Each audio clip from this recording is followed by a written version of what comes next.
perspective sur l'origine du langage chez André Leroi-Gourhan. À vous la parole, Arider, et merci pour avoir accepté notre invitation.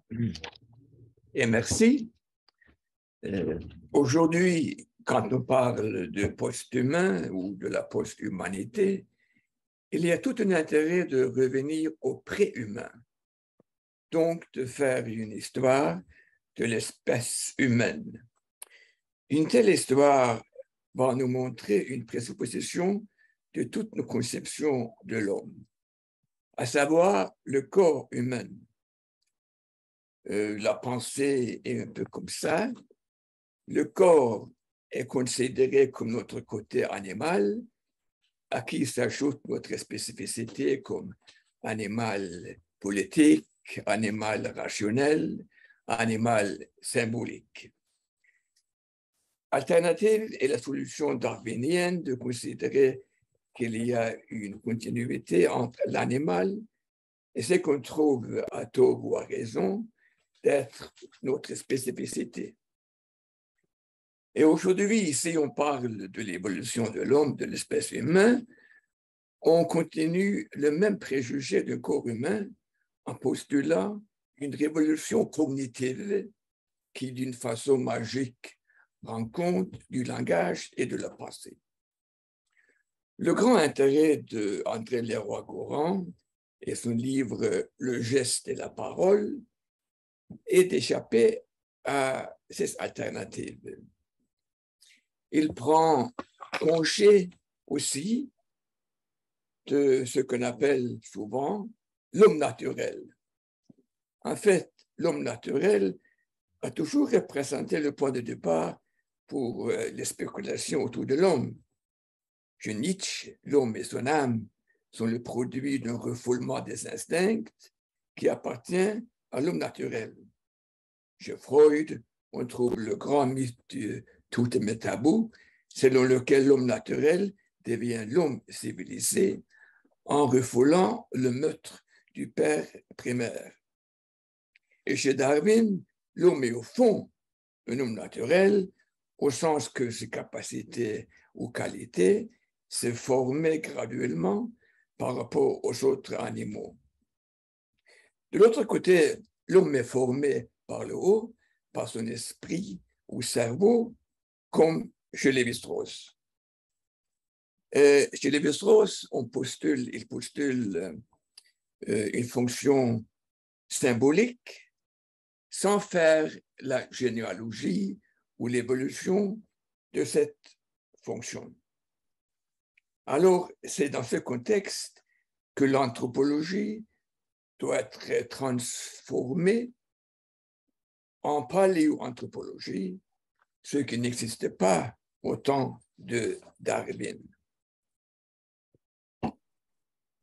Le livre d'André Leroi-Gourhan, Le geste de la parole, nous permet ou nous invite de prendre aussi congé de ce qu'on appelle ontologie, c'est-à-dire que philosophiquement, il passe de l'ontologie à une paléo-ontologie, et ça veut aussi dire que l'homme, comme maître de la parole, est traité d'une façon tout à fait nouvelle, étant donné que Leroi-Gourhan propose ce qu'il appelle une paléontologie du langage.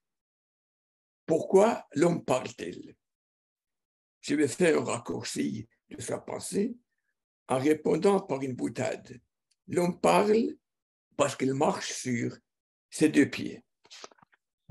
Notre bipédie est la clé pour comprendre comment 3 millions d'années ont produit ce qui a donné le corps humain actuel. Donc, chez lui, il ne s'agit ni d'une anatomie du corps, ni d'une phénoménologie du corps. Il s'agit d'une morphologie du corps, c'est-à-dire un corps qui bouge, qui respire, qui travaille, qui parle, qui dessine, etc. Son inspiration ici vient de Cuvier et sa distinction entre organe et fonction. Le corps a un côté organique et un côté fonctionnel. On boit avec nos jeux, mais boire est une fonction qui, bien que liée à ces organes, ne s'explique pas par ces organes. Un organe peut aussi donner lieu à une fonction nouvelle, telle la bouche, qui était un organe il y a très très longtemps de préhension, d'attaque, et qui change étant donné que cette fonction par la suite est occupée par les mains. C'est dans ce contexte que le roi Gourand explique l'agrandissement du cerveau tout simplement par le changement de la tête qui devient plus léger. C'est-à-dire que, pardon, je dois retrouver la phrase ici, oui. La main va transformer profondément le dispositif corporel de l'homme. Au niveau fonctionnel, l'appréhension se déplace de la bouche à la main, qui devient l'organe exclusif de l'appréhension. Il en suit qu'une réparation de la tête qui ne sert plus à l'appréhension et devient par la suite plus légère.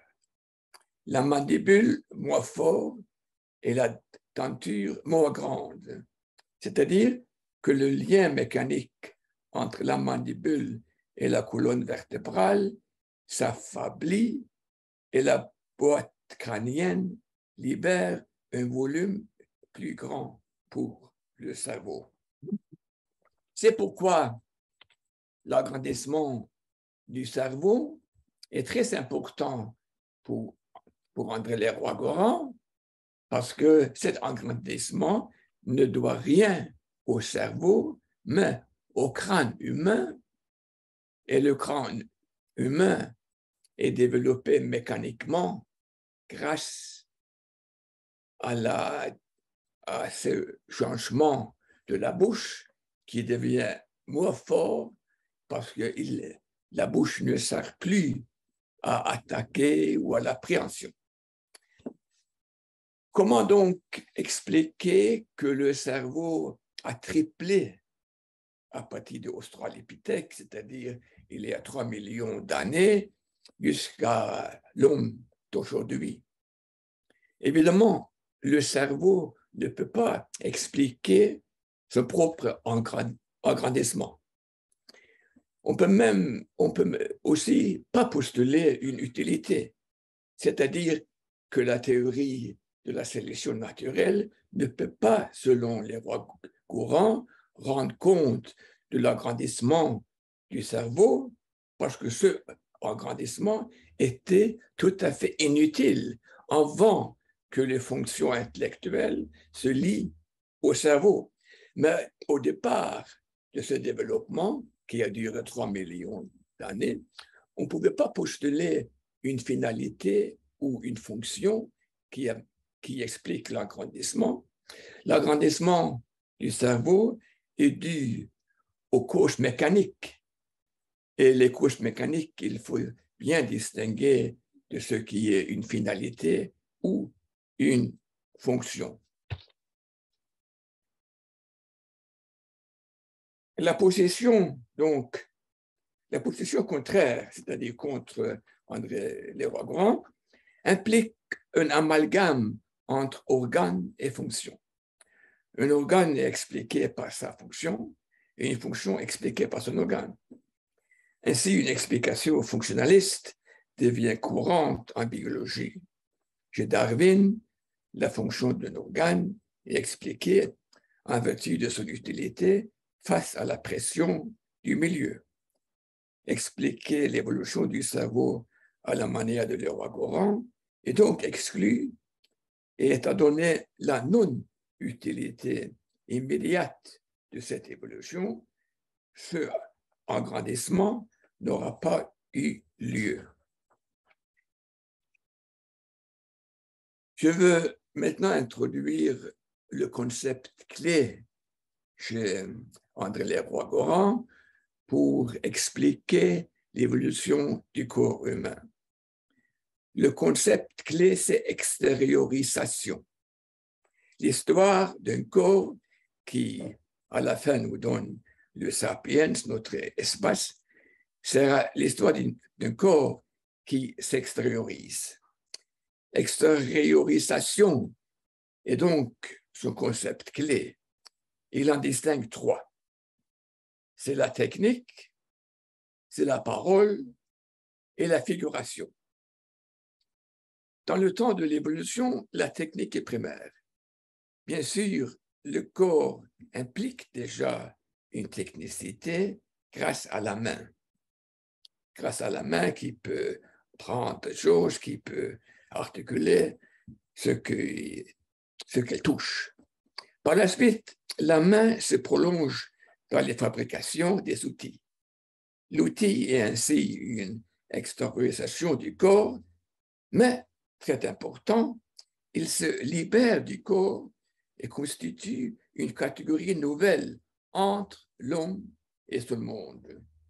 Le crucial n'est pas l'utilité d'une technique, c'est-à-dire son instrumentalité, mais le fait qu'ici, elle crée un nouveau rapport au monde, à savoir un monde qui devient un monde extérieur. L'outil se sépare à la fois du corps et d'un objet extérieur auquel il est appliqué. Plus fondamentalement, avant l'outil, il n'y avait pas une telle séparation entre le corps et le monde des objets. Deuxièmement, après la technique, intervient la parole. La séparation impliquée par l'outil par rapport au monde se stabilise avec la lente avènement de la parole. Leroi-Gourhan se pose ici une analogie entre l'objet technique et la parole. Comme l'objet technique se détache de la main, la parole se détache de la bouche. Je cite.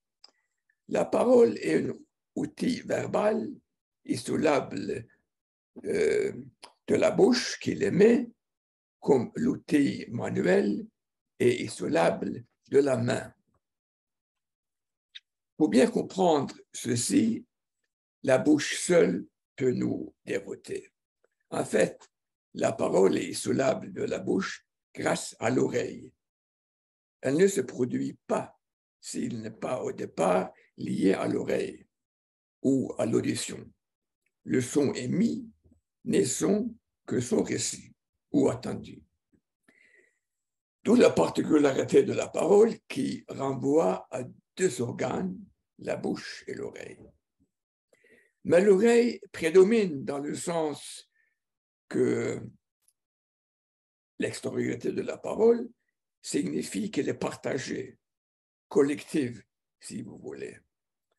Cela implique qu'elle ne renvoie pas à une pensée qui lui préexiste.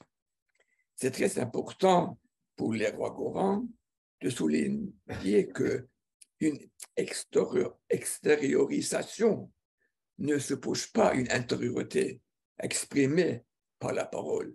Donc, il n'y a rien avant les trois extériorisations, c'est-à-dire la technique, la parole et la figuration. Elle n'est pas procédée par une intelligence qui implique, par exemple, le chemin de la technique. Donc, tout rationalisme de la philosophie tombe à plat. C'est la technique et le langage qui précèdent la pensée. La troisième extériorisation est la figuration, y compris la fabrication des images ou des peintures. La main technique se transforme en main graphique. Et Leroi-Gourhan souligne que rien de comparable au tracé ou aux figures n'existent avant l'avènement de Sapiens. Les animaux ne dessinent pas. Comme la parole est liée à l'oreille, les figurations sont liées au jeu, à la perception visuelle. Donc, une perception visuelle qui sait reconnaître ou comprendre des figures ou des images. Une perception qui sait lire des figures. En effet, les Rogorans supposent ici un langage visuel en parallèle avec le langage auditif. Parler de langage dans les deux sens est ici justifié par l'analogie entre la parole et la figuration. Car ni le mot ni la figure sont calques de la réalité. C'est pourquoi une figuration est transposition symbolique et non calque ou copie de la réalité. C'est-à-dire, et je cite, qu'il y a entre le tracé dans lequel on voit un bison et la bison lui-même, la distance qui est la même, qui existe entre le mot et l'objet. Donc, il fait le parallèle entre l'image et les mots. Les deux est caractérisé par la distance par rapport à l'objet figuré ou à l'objet parlé. Le mot et l'image deviennent, grâce à cette distance, des réfléchissements symboliques de l'audition et de la vision. Mais entre ces deux langages, il y a aussi une différence capitale qu'on a du mal à penser aujourd'hui. Je cite, « Le symbolisme graphique bénéficie par rapport au langage phonétique d'une certaine indépendance. Son contenu s'exprime dans les trois dimensions de l'espace, ce que le langage phonétique exprime dans l'unique dimension du temps. Au niveau où nous nous situons encore, la liaison du langage à l'expression graphique est de coordination et non de subordination. L'image possède alors une liberté émotionnelle qui manquera toujours à l'écriture.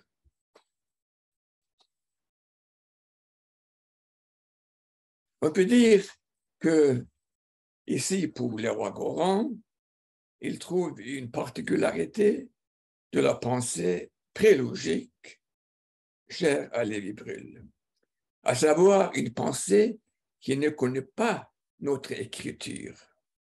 Prélogique, donc, pas dans un sens péjoratif, c'est-à-dire que prélogique implique ce qui se distingue d'une logique liée à l'écriture ou les lettres. Je cite, « Les lettres font de la pensée une ligne pénétrante, de longue portée, mais mince comme un fil. » J'aime bien répéter cette belle métaphore parce que quand j'écris ces lignes, ma pensée devient mince comme un fil.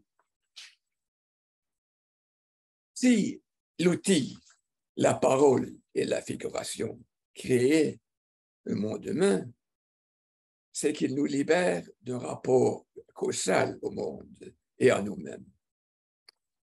Ils nous font échapper à la causalité par un trait qui est si évident qu'il nous échappe facilement. Dans le schème traditionnel de sensorie motrice, il y a un stimulus, une cause qui déclenche une réponse, un effet. Mais ce schème est neutralisé par nos trois fonctions, car elles sont à la fois un système de réception et un système d'émission. Et il faut les deux au même temps, sans priorité du temps, sans que l'un vienne avant l'autre.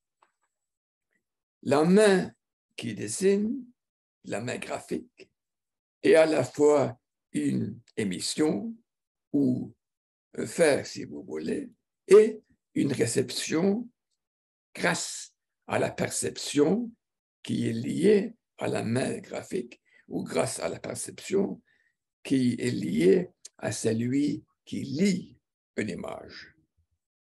Donc, une figure est à la fois une articulation ou production et une perception ou une réception. Ceci est peut-être encore plus clair pour le langage. Un mot est à la fois articulé et perçu. Le système d'émission et le système de réception sont unis dans ce sens qui exclut que l'un soit la cause de l'autre.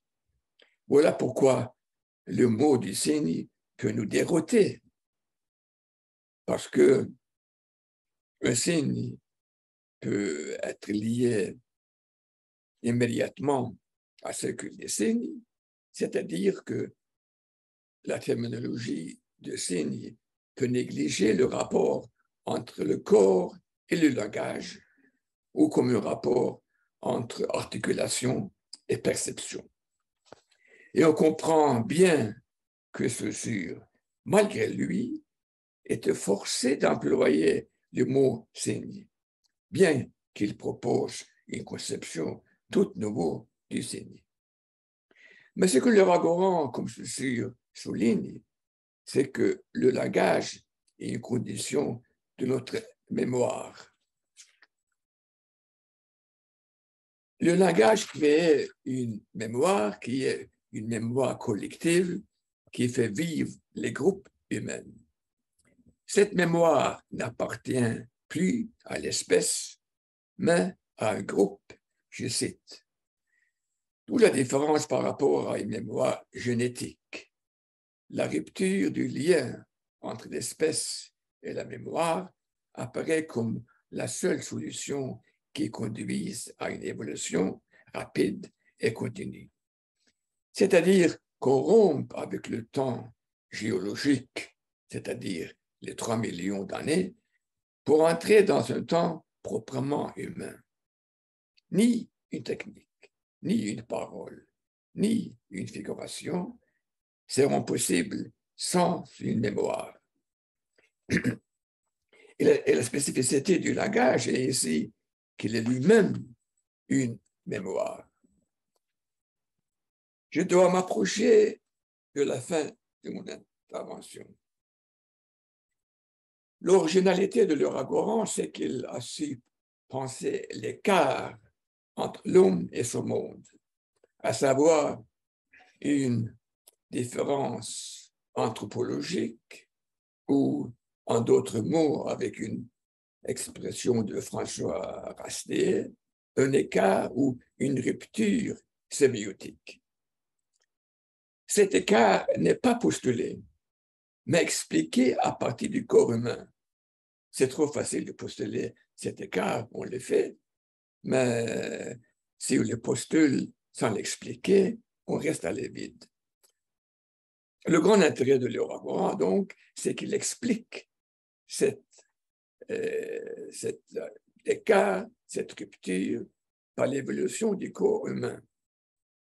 La technique, la parole et la figuration nous distinguent d'un monde de la manière qui crée la spécificité de notre rapport au monde.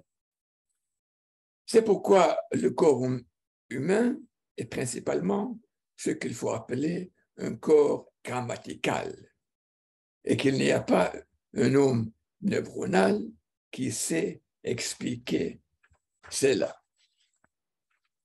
Bien sûr, on a du mal à penser cela parce que le Ragoran est à contre-courant. En plus, nous vivons dans un monde où les extériorisations thématisées par lui se développent et se accélèrent. les outils s'extériorisent en machine, la parole s'extériorise en lettres et en ce qu'on appelle un langage électronique, et les figures s'extériorisent par les technologies des images. Plus tard, ces extériorisations vont trouver une langue commune par électronique et elles se retrouvent en quelque sorte sur l'écran de l'ordinateur. À ce stade, peut-être que le cerveau lui-même va s'extérioriser dans un superordinateur. La mémoire, donc, va se transformer en mémoire mécanique comme la mémoire d'un ordinateur. Dans cette situation, la nôtre, le corps tel qu'il était comme point de départ de Sapiens, risque de devenir obsolète. Les extériorisations ou libérations ultérieures risquent de s'autonomiser d'une manière qui ne dépend plus d'un corps. Le corps devient plutôt un supplément un peu embarrassant par rapport à un cerveau extérieur. Quel est donc le sort de l'Homo sapiens?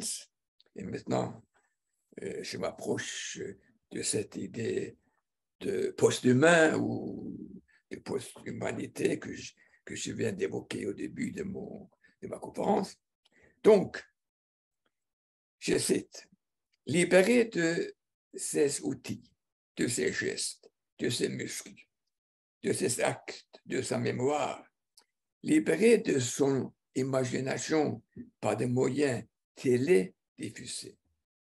L'Homo sapiens de la zoologie est probablement près de la fin de sa carrière. Si l'on a du mal à comprendre ces possibilités, il y a bien entendu une raison. Peut-être nos manières dominantes de penser s'accordent parfaitement à une telle possibilité. Il suffit d'évoquer la notion de programme. Les programmes produisent des images, des textes, des marchandises. Pour ne pas parler des programmes génétiques.